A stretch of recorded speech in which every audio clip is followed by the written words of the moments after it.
دوستان محترم، ہمارے ہاں ہماری شادیوں پہ عموماً جو کلچر پایا جا رہا ہے، یہ ہماری بدقسمتی ہے کہ بظاہر کلمہ پڑھنے والے ہم مسلمان ہیں، لیکن ہماری شادیوں کی رسمیں اور ہماری شادیوں کے اندر جو کچھ ہوتا ہے وہاں ایک دیندار مسلمان کا سر شرم سے جھک جاتا ہے۔ ہمارے ہاں بدقسمتی سے کچھ ایسے رواج، کچھ ایسے روایات ہماری خوشی کے موقع پر ہماری زندگی کا حصہ بن گئی ہیں کہ بجائے اس کے کہ وہ خوشی جس مالک نے ہمیں عطا کی ہوتی ہے اس عطا کرنے والے رب کو اس موقع پر یاد کیا جائے، یا یہ خوشیاں جس محبوب دو عالم صلی اللہ علیہ وآلہ وسلم کے تصدق سے ہمیں ملی ہیں، ان موقعوں پر اس محبوب دو عالم صلی اللہ علیہ وآلہ وسلم کو یاد رکھا جائے۔ ہم زندگی کے باقی شعبوں میں تھوڑا بہت اللہ رسول کو یاد رکھتے ہیں، لیکن بدقسمتی ہماری یہ ہے کہ ہماری شادی کے فنکشن جیسے ہی شروع ہو جاتے ہیں اس میں بندے تو شامل ہونا شروع ہو جاتے ہیں، لیکن اللہ اور اللہ کی رسول کی ذات کو ہم درمیان سے نکال دیتے ہیں۔ اور ایسے موقعوں پر اگر کوئی ہمارے جیسا وہ سرپھرا بندہ کہیں آ جائے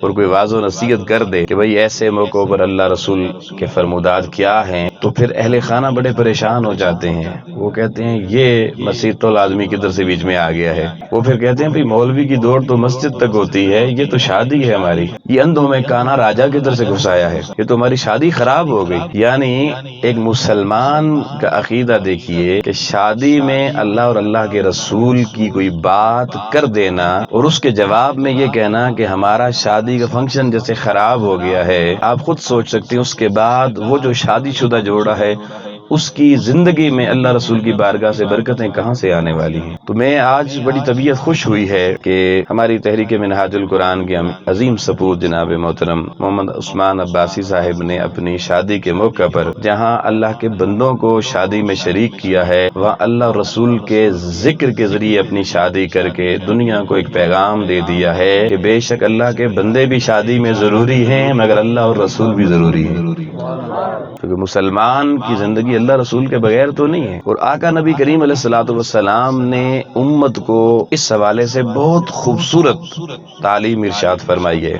حضور علیہ السلام کا فرمان ہے تنکح المرأۃ لاربع، کہ کوئی بھی میری امت کا جوان جب کسی خاتون سے شادی کرنا چاہے، نکاح کرنا چاہے، تو فرمایا اس کے لیے ہوتا کیا ہے کہ 4 چیزیں دیکھی جاتی ہیں۔ حضور نے فرمایا تنکح المرأۃ لاربع، 4 چیزیں شادی میں لوگ دیکھتے ہیں۔ اب حضور نبی کریم علیہ السلام نے ان کی ایک ترتیب بتائی ہے، فرمایا تنکح المرأۃ لاربع ولجمالها، سب سے پہلے دولہا میاں کے ذہن میں ہوتا ہے کہ لڑکی خوبصورت کتنی ہے۔ یہ نبی کریم علیہ السلام کی زبان سے حدیث مبارک آپ کو سنا رہا ہوں کہ جمال کتنا ہے، اپنا چہرہ کسی نے نہیں تکنا ہوتا، لڑکی کی تصویر دکھائیں جی، لڑکی کیسی ہے جی، تو بات جمال سے شروع ہوتی ہے۔ پھر ولمالها، پھر یہ دیکھا جاتا ہے کہ کوئی مالدار پارٹی بھی ہے یا نہیں، کوئی کھاتے پیتے بھی ہیں یا نہیں، یعنی جہیز کتنا لائے گی، مال کتنا لائے گی۔ بڑی بڑی ڈیمانڈیں پھر دی جاتی ہیں جی، جہیز میں ٹی وی بھی ہونا چاہیے، فریج بھی ہونا چاہیے، گھر بھی مل جائے تو زیادہ اچھا ہے، گاڑی مل جائے تو اور اچھا ہے،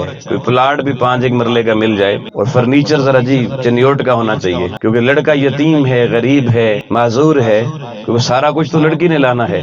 پھر کچن کے برتن بھی لے کے آنا جی، وہ گھر میں بیٹھنے کے لیے پیڑیاں بھی لانا، بیڈ بھی لانا، ان کے گدے بھی لانا۔ تو ہمارے ہاں جب شادی ہوتی ہے تو ایک دلہن پورے گھر کا سامان گھر سے لے کے جاتی ہے، اور میں نے نہیں دیکھا کبھی سسرال والوں نے کہا ہو کہ بھئی ہم بھی انسان ہیں، ہمارے پاس بھی ساری چیزیں ہیں، شادی کر کے ہم لا رہے ہیں، آپ نے تو ایک لڑکی پال کے جوان کر کے ہمارے حوالے کر رہے ہیں۔ یہ فیسلٹیز دینا تو مردوں کا کام ہے، دولہا کا کام ہے، لیکن ہمارے ہاں عورت یہ سارا کام کرتی ہے کہ وہ جب اپنے سسرال میں جاتی ہے تو اپنے لیے اور اپنے میاں کے لیے بستر بھی گھر سے لے کے جاتی ہے، بیڈ بھی گھر سے لے کے جاتی ہے، کچن کا سارا سامان بھی گھر سے لے کے جاتی ہے، برتن تک، سوئی دھاگے تک، ایچ اینڈ ایوری تھنگ جو برائیڈل ہوتی ہے وہ اپنے گھر سے لے کے جا رہی ہوتی ہے۔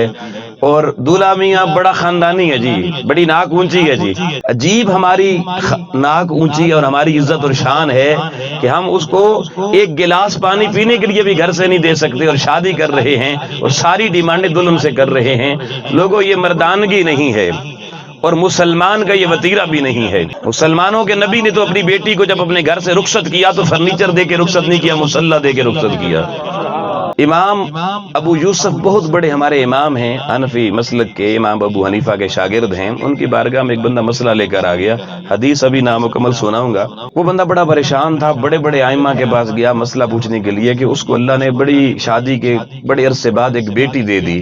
اس نے بڑی عزت سے بڑے احترام سے اس بیٹی کو پالا، بڑی محبت سے پالا، مگر اس نے کہیں زندگی کے کسی دورائے میں بیٹی کو جو محبت سے دیکھا تو ایک قسم کھا لی کہ میری بیٹی مجھے تجھ سے اتنی محبت ہے کہ جب تیری رخصتی ہوگی، تو جوان ہوگی، میں تیرا نکاح کروں گا، تجھے گھر سے رخصت کروں گا تو اللہ کی کائنات کی ہر نعمت تیری ڈولی کے ساتھ جائے گی. اب بچی جوان ہو گئی، اس کے نکاح رخصتی کا وقت آ گیا.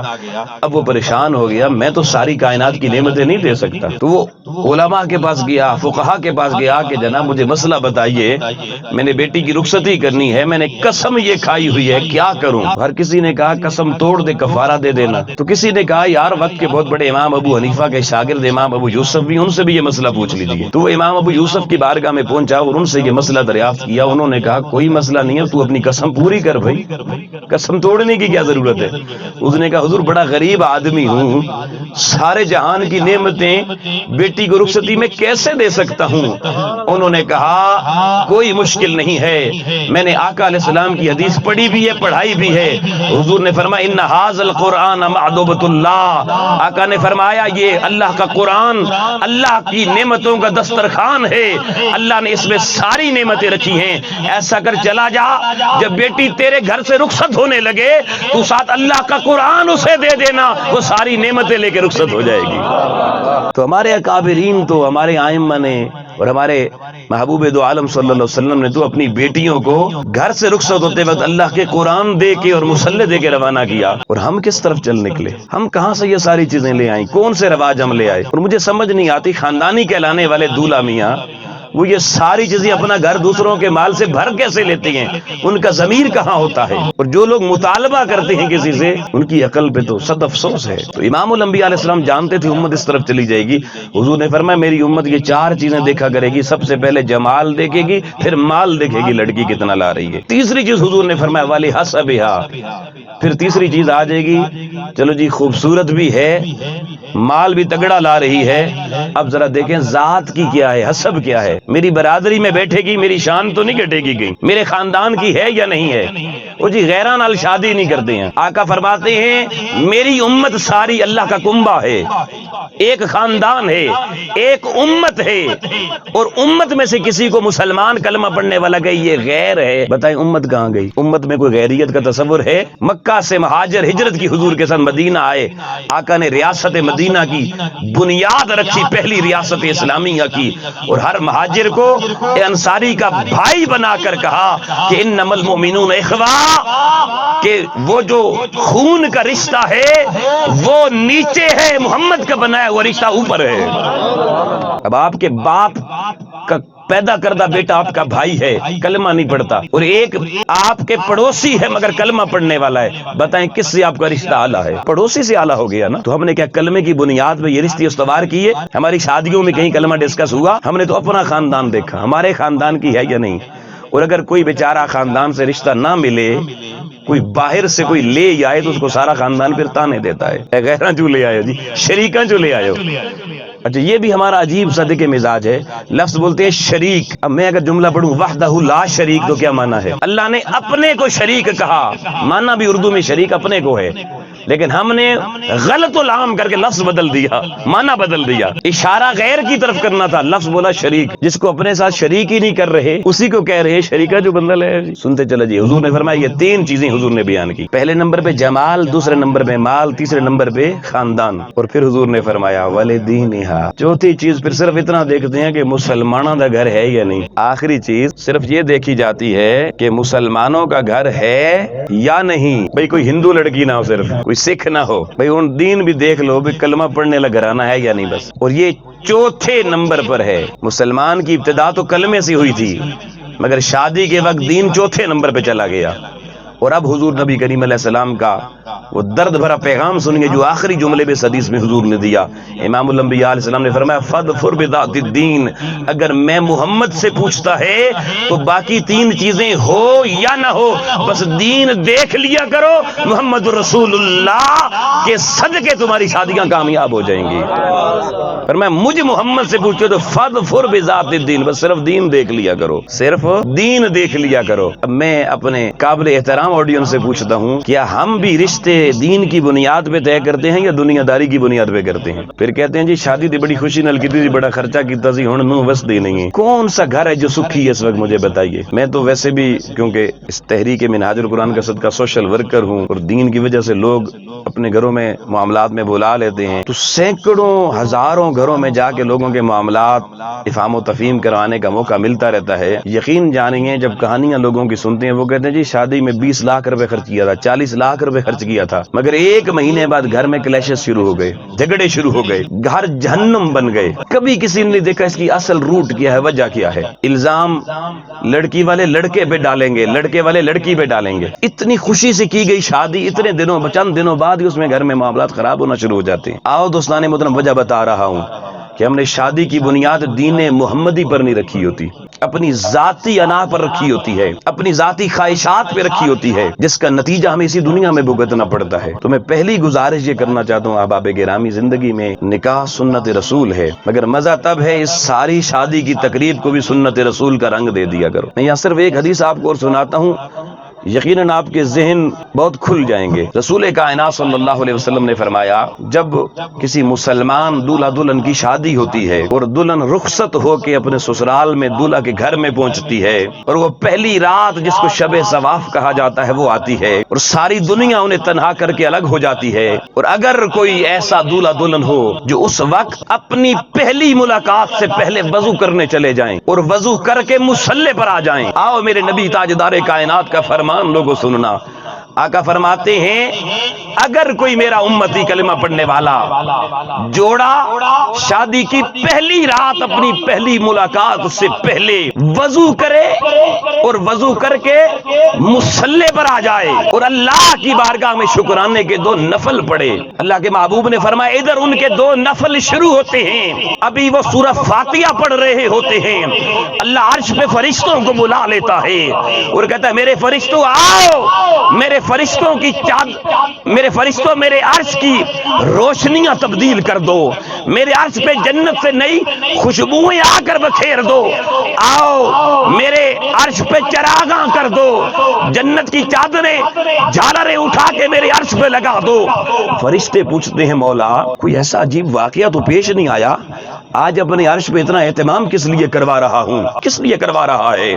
تو اللہ کہتا ہے فرشتوں بتاتا ہوں، پہلے ذرا اہتمام تو کرو۔ فرشتے عرش کو نئے سرے سے سجا دیتے ہیں۔ آؤ لوگوں، جب عرش بری نئے سرے سے سج جاتا ہے، جنت سے نئی روشنیاں آ کے عرش بری پہ لگ جاتی ہیں، اس وقت فرشتے پھر حیرت سے پوچھتے ہیں اللہ کیا کرنے جا رہا ہے ہمیں تو بتا۔ اس وقت اللہ کہتا ہے زمین کی طرف دیکھو، میرے محبوب کی امت کا دولہا دلہن اپنی پہلی ملاقات سے پہلے ان کی جبین میں رب کی حضوری میں جھکی ہوئی ہے۔ اب یہ میری شان کے خلاف ہے کہ وہ اپنی ملاقات سے پہلے میری ملاقات کے لیے سجدے میں پڑے ہوئے ہیں۔ فرشتوں وہ سجدے سے سر بعد میں اٹھائیں گے، ان کی شادی کا خوشی کا جشن ہم عرش معلیٰ پہ منائیں گے۔ اللہ فرماتا ہے فرشتوں یہ اہتمام اس لیے کروایا ہے کہ اس دولہا دلہن کو دیکھو، وہ اپنی ملاقات سے پہلے میری ملاقات کے لیے حاضر ہو گئے ہیں، اب سر سجدے سے ان کے بعد میں اٹھیں گے، اب شادیانے ان کی خوشی کے عرش پہ بجیں گے اور ان کی شادی کا جشن اللہ خود منائے گا۔ اگر اللہ اور اللہ کے رسول کو شادی میں شریک کرو تو پھر خوشی صرف زمین پہ نہیں، اس خوشی کا جشن عرش پہ بھی منایا جاتا ہے۔ یہ بندہ مومن کی شادی ہوا کرتی ہے، مگر ہمارے ہاں وضو کون کرے گا؟ وہ تو 20,000 کا میک اپ کر کے جو پارلر سے ہو کے بچی گھر میں آتی ہے وہ وضو کرے گی؟ اس نے 20,000 30,000 اس لیے تو نہیں لگایا تھا کہ وضو کر کے دھل جائے، اور اگر کہیں جی واٹر پروف میک اپ کیا ہوا ہے تو پھر وضو نہیں ہوگا تو مصلی پہ کون آئے گا؟ ہمیں کسی نے بتایا ہی نہیں شادی ہے کیا دین اسلام کی۔ ہمارے تو مولانا نکاح پڑھانے آتے ہیں، پتہ ہے نکاح کیسے پڑھاتے ہیں۔ میں بہت سی جگہوں پہ تقریبات جماعت میں جانے کا اتفاق ہوتا ہے تو مولانا موصوف نکاح پڑھاتے ہیں، تو وہ نکاح کی تقریب جب ہو رہی ہوتی ہے نا، فارم شم فل ہو جاتا ہے تو وہ دلہن کا وکیل مقرر کیا جاتا ہے، اس کے 2 گواہ مقرر کیے جاتے ہیں، وہ پھر مولانا صاحب کہتے ہیں کہ جناب جائیں ذرا دلہن سے جا کے ایجاب و قبول کروا لائیں، ایجاب و قبول کروا لائیں۔ وہ کئی بندے پوچھتے ہیں حضور وہ کس طرح کرانا جی مولوی صاحب بھی دسو نال، وہ کہتے ہیں بھئی آپ نے جا کے یہ جو لڑکے کا نام اس کے باپ کا نام لے کے کہنا ہے دلہن کو بھی آپ کو قبول ہے یہ لڑکا، 3 دفعہ سے پوچھنا ہے، پھر دستخط کروانے ہیں۔ یہ عمل دیکھ کے اس وقت لوگوں جی کرتا ہے کہ پڑھا جائے انا للہ و انا الیہ راجعون۔ یہ کیا کروانے جا رہے ہیں؟ شریعت نے 2 لفظ دیے ہیں، ایک کو نام ایجاب ہے، دوسرے کا نام قبول ہے۔ ایجاب لڑکی سے کروانا ہے، قبول لڑکے سے کروانا ہے۔ ایجاب دلہن کے لیے ہے، قبول دولہے کے لیے ہے۔ تو جو دولہے سے کروانا تھا وہ لڑکی سے کروا رہے ہیں، نکاح کیسے ہوگا؟ ایجاب کس کو کہتے ہیں؟ زندگی میں لوگوں نے نکاح پڑھانے شروع کر دیا، میں نے سینکڑوں مولویوں سے پوچھا بتائیں ایجاب کا معنی کیا ہوتا ہے؟ پتہ ہی نہیں ہے۔ تو جس مولوی کو نکاح پڑھاتے ہوئے ایجاب کا نہیں پتا، اس کا پڑھایا ہوا نکاح کیسا ہوگا؟ ایجاب کہتے ہیں اجازت لینے کو، کہ بھائی یہ مولوی نکاح پڑھانے لگا ہے، شریعت نے بڑے خواتین کو حقوق دیے، بیٹیوں کے بڑے حقوق ہیں بہنوں کے۔ دوستان محترم، میرے آقا جانتے تھے خاندانی وڈیرے اپنی بیٹیوں کا بڑا احتساب کریں گے، بڑا تنگ کریں گے، انہیں اپنی من مرضی کے رشتے طے کریں گے، بیٹیوں سے پوچھیں گے بھی نہیں۔ تو شریعت نے نکاح میں شرط ایجاب کی رکھی کہ بھئی جو نکاح پڑھانے لگا ہے وہ پہلے دلہن سے خود اجازت لے کہ مجھے نکاح پڑھانے کی اجازت ہے یا نہیں۔ دلہن اجازت دے، اس کے بعد صرف دولہا سے قبول کروانا ہے، نکاح ہو جائے گا۔ اور اگر دلہن اجازت ہی نہ دے، ساری زندگی دولہا میاں کے قبول ہے قبول ہے قبول ہے، نکاح نہیں ہوگا۔ تو وکیل نے تو جا کے دلہن سے یہ پوچھنا ہوتا ہے کہ بی بی فلاں مولوی صاحب مولانا اکمل چشتی صاحب آپ کا نکاح پڑھانا چاہتے ہیں، یہ بتائیں آپ انہیں اجازت دیتی ہیں ان کا نام لے کر؟ آپ اجازت دیتی ہیں کہ اکمل چشتی صاحب آپ کا نکاح فلانے بندے سے کر دیں؟ وہ کہے اجازت ہے، وہ اجازت کی خبر موصول ہو جائے، یہ پھر دولہا سے پوچھے ہاں بھائی اجازت مل گئی ہے، آپ اس کو قبول کرتے ہیں؟ اب قبول ہوگا تو نکاح ہو جائے گا، اور اگر ایجاب ہوا ہی نہیں تو قبول کدھر سے؟ اب گھر میں جا کے اپنی بیویوں سے پوچھنا جو شادی شدہ ہیں کہ جب آپ کے پاس آئے تھے وکیل پوچھا کیا تھا؟ نہیں تو جیتے جی ایجاب کروا لینا، معافی مانگ لینا خدا کی بارگاہ سے۔ میں تو یہی کہہ سکتا ہوں نا، بنیادیں غلط ہیں، برکتیں کہاں سے آئیں گی؟ یہ تو میں نے ایک چھوٹا سا بھی حوالہ دیا ہے، بہت کچھ کہنے کو ہے۔ اور میں پچھلے سال، ہر سال گرمیوں میں میرے 2-2.5 مہینے کشمیر میں گزرتے ہیں، تو پچھلے سال میں وہاں گیا گرمیوں میں، تو وہاں ایک شادی میں جانے کا اتفاق، وہ اپنی برادری کی ایک شادی تھی، تو وہاں ایک مولوی صاحب نے نکاح پڑھایا، انہوں نے نہ کوئی وکیل بنایا دلہن کے لیے، نہ کچھ، انہوں نے دولہا کے ابا کو ادھر بٹھایا اور دلہن کے ابا کو ادھر بٹھایا، اور دلہن کے ابا کو کہتے ہیں جی تو انو لڑکا قبول ہے؟ انہوں نے کہا جی قبول ہے، چلو بھی دستخط کرو، نکاح ہو گیا۔ میں کونے میں بیٹھا ہوا تھا، میں نے کہا مولانا صاحب اب یہاں تھا نکاح آپ کرا رہے ہو؟ ایک دفعہ اس کو جھٹکا لگا، بھائی یہ کیا ہو گیا؟ میں نے کہا نا وہ ہمارے جیسا بندہ کہ لوگ اندھوں میں کانا راجا آ گیا ہے۔ وہ کہتے جی کیا مطلب؟ دونوں بیٹا اس کا ہے بیٹی اس کی ہے، اجازت تو انہوں نے دینی ہے۔ میں نے کہا شریعت نے ان سے اجازت لینے کا نہیں کہا، جن کی شادی کی ان سے اجازت لینے کا کہا ہے، ان سے لیے تو آپ ان کا نکاح کروا رہے ہیں، تو ہم جنس پرستی اسلام میں حرام ہے۔ وہ پھر سارے وہ بابے کہنے لگے جی پھر تسی دسو جی کس طرح نکاح؟ پھر کھڑے ہو کے میں نے سمجھا، وہ سارے کہنے لگے آج تک جڑے نہ کرائے وہ کس کھاتے جان گے۔ میں نے کہا آپ کو بازار میں جا کر سبزی کی پہچان ہے کون سی تازہ ہے کون سی باسی ہے، فروٹ کی پہچان ہے کون سا گلا ہوا ہے کون سا سڑا ہوا ہے۔ افسوس دین محمدی سے تمہارا اتنا بھی واسطہ نہیں ہے، تمہیں یہ پتا ہو کہ یہ مولوی بھی ہمارے نکاح پڑھانے کے قابل ہے یا نہیں۔ اتنا دین ہماری زندگی سے نکل گیا۔ تو جب ابتدا ایسی ہوگی پھر آگے وہ دولہا دلہن وہ مصلی کہاں سے آئے گا؟ پھر وہ علماء جب مسجدوں میں تقریریں کر کے لوگوں کی تربیت کریں گے تو ان کو شعور کہاں سے آئے گا کہ وہ پہلی رات ملاقات سے پہلے کوئی مصلی اور وضو بھی ہوتا ہے؟ اب تو مولوی صاحب کی اپنی شادی کو تو ان کے بھی میک اپ بہت زیادہ ہوتے ہیں۔ یہ تربیت کی چند باتیں، موضوع مجھے 2 دیے گئے تھے پر میں نے ضروری سمجھا کہ ماحول اور موقع کی مناسبت سے چند باتیں کر دوں۔ پھر دوستان محترم، حضور نبی کریم علیہ الصلوۃ والسلام نے فرمایا الدنیا متاع، دنیا اللہ کی نعمت ہے، وخیر متاعها المرأة الصالحہ۔ اب لڑکی کیسی ڈھونڈنی ہے اپنے؟ پہلے تو لڑکے کی اچھی تربیت کریں، لڑکے کو نیک بنائیں، لڑکا نیک ہو پھر لڑکی ڈھونڈیں۔ تو حضور علیہ السلام کہہ رہے ہیں کہ دنیا ایک نعمت ہے، اور دنیا کی اس نعمت میں سب سے بہترین نعمت دنیا کی ساری نعمتوں میں آقا نے فرمایا المرأة الصالحہ، نیک اور پاک بیوی ہے۔ کسی کو نیک پاک بیوی ملے یہ دنیا کی سب سے بڑی نعمت ہے، دنیا کی سب سے بڑی نعمت۔ ہمارے میں یار خوبصورتی، حسن، ہمارے میں یار مال، خاندان، کردار کس نے دیکھا ہے؟ پھر عزیزان محترم یہاں ایک جملہ معترضہ کے طور پہ ایک بات اور بیچ میں ڈال دوں، شادی ہو گئی، گھر میں جھگڑے ہو ہو رہے ہیں، پھر خاندانی مجبوریاں ہوتی ہیں، کئی پھر بس جاتے ہیں، بے شک لڑ جھگڑ کے بھی، صبح بھی لڑائی، دوپہر بھی، شام بھی، مگر بس نہ مجبوری ہوتی ہے، بعض لوگوں کی مجبوری بن جاتی ہے، کیونکہ بڑے کہہ دیتے ہیں جی ورنہ ہمیں اتنی ناراضگیاں افورڈ نہیں کر سکتے، جس طرح مرضی نے گزارا کرو۔ اب اس گزارے میں ایک بات ہمیں بتائی جاتی ہے کہ لفظ طلاق زبان سے نہیں بولنا، یہ بولا تو جی پھر علیحدگی ہو جائے گی۔ شریعت مصطفیٰ میں علیحدگی جیسے لفظ طلاق سے ہوتی ہے، ایسے فقہ کی کوئی بھی کتاب پڑھیں، 116 لفظ ہمارے فقہا نے لکھے ہیں جو زبان سے نکل جائیں تو طلاق بائن ہو جاتی ہے، ایک نہیں 2 طلاقیں ایک لفظ سے، اور اس میں صرف 3-4 لفظ بتاتا ہوں۔ کوئی شوہر بیوی کو کہہ دے میرا گھر تیرے اوپر حرام ہے، طلاق بائن ہوگی، بیوی حرام ہوگی۔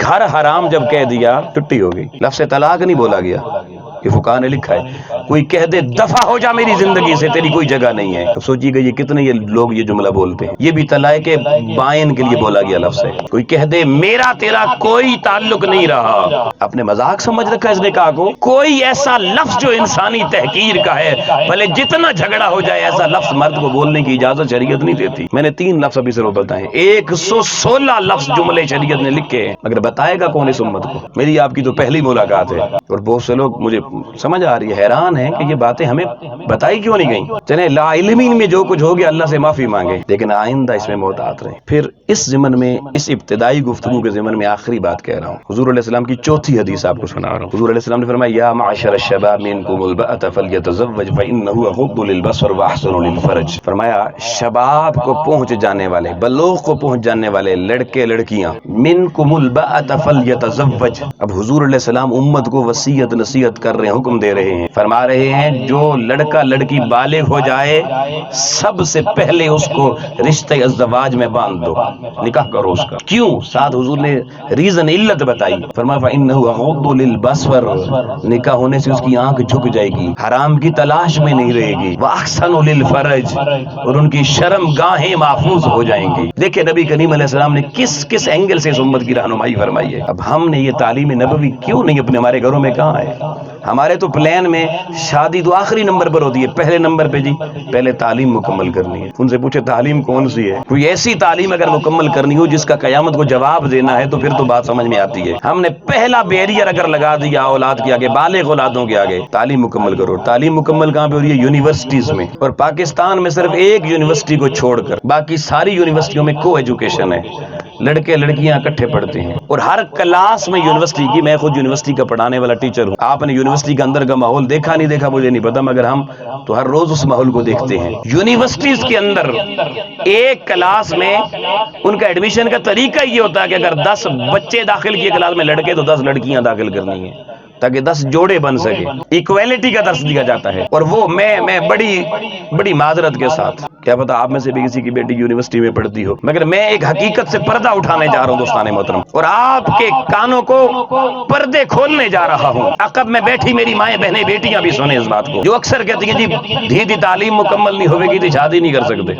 میری ان آنکھوں نے لوگوں سینکڑوں بار یہ منظر دیکھا ہے کہ یونیورسٹی کے مین گیٹ پہ صبح بوڑھے حاجی صاحب بیٹی کو چھوڑنے آتے ہیں، سر پہ ٹوپی ہوتی ہے، سفید داڑھی ہوتی ہے، ہاتھ میں تسبیح ہوتی ہے، اور بیٹی باپ کے ساتھ جب گاڑی سے اترتی ہے تو برقع پہنا ہوا ہوتا ہے، باپ سمجھتا ہے میری بیٹی بڑی شریف ہے۔ وہ بیٹیاں جب یونیورسٹی کے دروازے سے اندر داخل ہوتی ہیں، باپ گاڑی لے کے رخصت ہو جاتا ہے، ارے برقعے اتر جاتے ہیں، انہوں نے گھر میں باپ کو نہیں دکھایا مگر نیچے پاجامیاں پہنی ہوتی ہیں، برقعے اتار کے ادھر، اور بوائے فرینڈ کے ساتھ پورا دن گزرتا ہے، کیونکہ یونیورسٹی کے اندر تو والدین جاتے نہیں ہیں، ان کو معلوم نہیں اندر کینٹین میں بیٹھ کے ان کے بیٹے بیٹیاں کیا کر رہے ہیں۔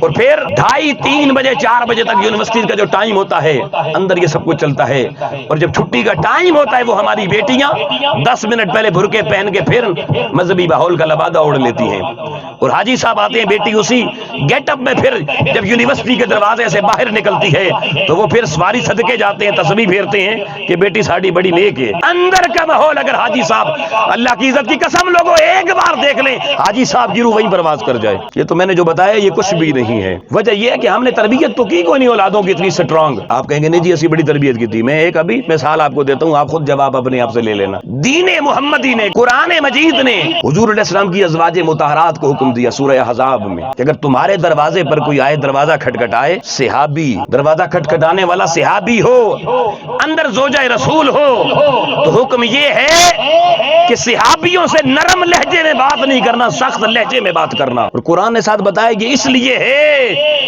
کہ تاکہ ان کے دل مائل نہ ہو۔ ارے نبی کے صحابی کا دل اگر، اور آگے کون ام المومنین ہیں، قرآن نے وہ پردہ اٹھا دیا، اگر ایک طرف نبی کا صحابی ہو، ایک طرف نبی کی زوجہ ہو، تب بھی حکم ہے کہ زبان میں سختی لانی ہے، دل میں نرمی پیدا نہ ہو۔ تو 14 صدیاں بعد امت تیرا اپنے بارے میں کیا خیال ہے؟ کیا ایسی تربیت ہم نے کی؟ ہمارے تو گھروں میں، اور اب تو فون ہے اینڈرائیڈ ہر ایک کے پاس، اور چلیں جی آپ باقیوں سے تو کچھ پھر دیکھتے بھالتے رہتے ہوں گے، یہ تو جی میرا بھتیجا ہے، یہ میرا بھانجا ہے، یہ اگر فون کرے تو بیٹا بات کر لیا کرو۔ اور آپ کی بیٹیاں جب باتیں کرتی ہیں فونوں پر یا دروازوں پر بھی آنے والے کسی سے، تو کیا ان کے لہجے سخت ہوتے ہیں؟ آپ نے کبھی تعلیم دی انہیں کہ آنے والے سے بات کیسے کرنی ہے؟ عورتوں کو تو سلام کرنے کی مردوں کو اجازت نہیں ہے دین محمدی میں، کھڑک کے بولنا ہے، کون ہے، کیا کام ہے آپ کو ہم سے؟ اس لہجے میں اگر خاتون خانہ ایک دفعہ بات کر دے، اس گلی سے لوگ گھبرا کے گزرتے ہیں کہ بڑی ڈاڈی بڈھی رہندی نے تھے۔ یہ دین محمدی نے طریقہ سکھایا ہے۔ اور ہمارے یہاں ہماری کوئی بیٹی ایسے کر دے تو کوئی ملے والا کہہ دے جو تھوڑی بیٹی دے گھر گئے سن تو انہیں بڑا جناب سختی نہ تے کہندے بدتمیز ہو گئی ہے، ہم اس کو بدتمیزی کہتے ہیں۔ تو بیٹی پوچھی ابا جی کیویں بولی ہے؟ اے پتر بندہ مہمان ذرا ول اچھے طریقے نہ بولدا ہے جی، آؤ جی سونے ہو لنگ آؤ بیو۔ تعلیم تو ہماری یہ ہے۔ پھر میں جو اس ضمن میں اگلی بات کہنے جا رہا ہوں دوستان محترم، وہ اور دلوں کو لرزا دینے والی ہے۔ یہ کہانی بڑی درد بھری ہے۔ اب شادی شروع ہو گئی، پہلا فنکشن ہمارے یہاں عمومی طور پہ مائیوں کا فنکشن ہوتا ہے۔ میں نے کم از کم اپنی زندگی میں شادیوں میں اب تو جاتا ہی نہیں ہوں، کوئی مجھے برادری کا بھی بلایا میں کہتا ہوں جی آپ کو مبارک، کیونکہ میرے جانے سے وہاں لڑائی پڑ جائے گی، آپ کی ساری بیٹیاں وہاں گھبرا جائیں گی۔ ہمارے جتنے خاندان دور تک اپنا ایک برادری سسٹم ہے نا، وہ وہاں کی بیٹیاں پہلے پوچھتی ہیں جی وہ پروفیسر صاحب تو نہیں آئے ہوئے، ان کو ڈر لگتا ہے، جھجک ہے ان میں، وہ کیوں ہے وہ آپ سمجھ گئے ہوں گے میرے بیان سے۔ تو وہ پہلا فنکشن ہی ہوتا ہے، اس پہلے فنکشن کی بھی وہ جو کھانا پینا ہو جاتا ہے نا، اس کے بعد پھر تیل مہندی کی رسم ہوتی ہے۔ پہلے کبھی کسی نے کسی عالم دین سے پوچھا کہ آقا علیہ السلام نے 4 بیٹیوں کی شادی کی، خود 17 نکاح حضور نے کیے، بتائیے آقا علیہ السلام نے اپنی کسی شادی میں یا بیٹیوں کی شادی میں یا خلفائے راشدین نے اپنی شادیوں میں تیل مہندیوں کی رسمیں کی؟ تو جی یہ تو ضروری ہوتا نا جی، نہ کریے تو پھر شادی تو نہ ہوئی نا جی۔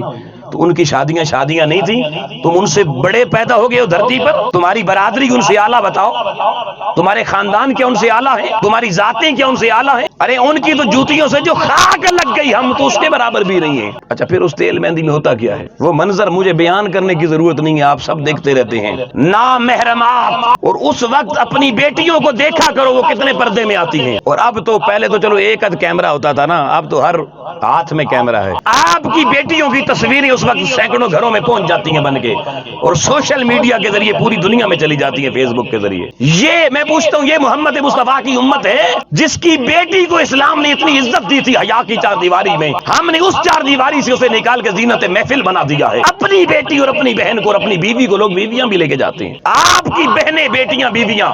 دیکھیں اسلام نے صرف عورت کو میک اوور ہونے یا سجنے دجنے کی اجازت دی ہے اگر شوہر ڈیمانڈ کرے تو شوہر کے لیے بس، اس سے باہر بیٹی باپ کے لیے نہیں سج سکتی اسلام میں۔ تو وہ جو آپ کی اپنی بیگم ہو یا بیٹی ہو یا بہن ہو، جو آپ کے ساتھ انگلی پکڑ کے آپ جس کو شادی میں لے کے جاتے ہیں، کبھی اس کا چہرہ دیکھا، کبھی اس کے کپڑے دیکھے، کبھی اس کے بال دیکھے، کبھی اس کی آئی بروز دیکھی؟ آقا علیہ السلام نے فرمایا میری امت کی جو بیٹی اپنی آئی بروز پلک کرے گی اس پر اللہ اور اللہ کے رسول کی لعنت برستی ہے۔ آپ ذرا آج جا کے گھر میں بیٹیاں دیکھنا کس کی آئی بروز سلامت ہے؟ اپنے ساتھ بڑے غیرت مند ہیں جی، بڑے خاندانی ہیں ہم، اپنی آنکھوں کے سامنے بے حیائی کے سارے منظر ساتھ لے کر جاتے ہیں۔ میں پوچھتا ہوں وہ جو بیٹی، وہ جو بہن، وہ جو بیوی آپ کی سج دھج کے شادی میں گئی ہے، وہ کس کے لیے سجی دھجی ہے؟ یہ بتا دیں، وہ کس کے لیے سجی دھجی ہے؟ آپ کے لیے؟ آپ شوہر ہیں اگر تو نہیں، وہ تو کسی فنکشن کے لیے سج دھج کے جا رہی ہے، اور فنکشن میں کیوں لوگ دیکھیں گے اسے؟ گھر کی عزتیں تو ہم خود نیلام کر چکے ہیں، پھر کہتے ہیں معاشرہ خراب ہو گیا ہے، تانا معاشرے کو ملتا ہے۔